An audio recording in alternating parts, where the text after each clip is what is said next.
डंगा चली थाए। बेले बेले अदूर पानी उपरकू डिया मारती छोट छोट माछ।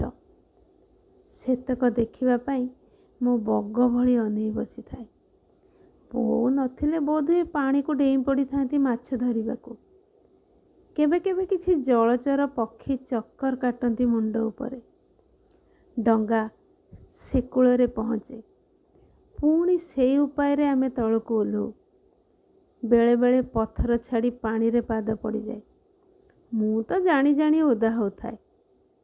नाउरिया निये जनका 10 कि 25 पैसा। सेतकता रोजगार। डंगा घाटरू पत्थर खंजा असजड़ा पहाचरे कुंथई कुंथई आमे उपरକୁ उठू।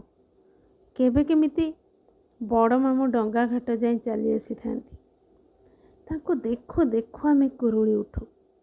खूब लंबा केमिति गोटे औज्जल्य भरी रही थाए से चेहरा रे।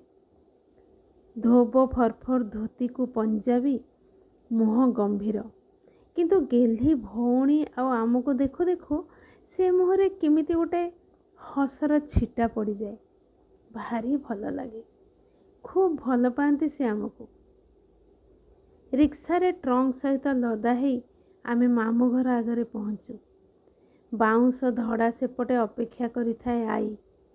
अति बड़ अति सान किछि जन को छाड़ीदेले आम दल तैयारी पई अपेक्षा करथांती 2 मामूंकर 13 पुओ झिओरु अति कम रे 8 कि 9 सांगे सांगे दल तैयारी हो जाए। बास महोत्सव आरंभ हो जाए। आज एतिकी भल लगुथिले लाइक शेयर और सब्सक्राइब करने को जम्मा भूलिबेनी।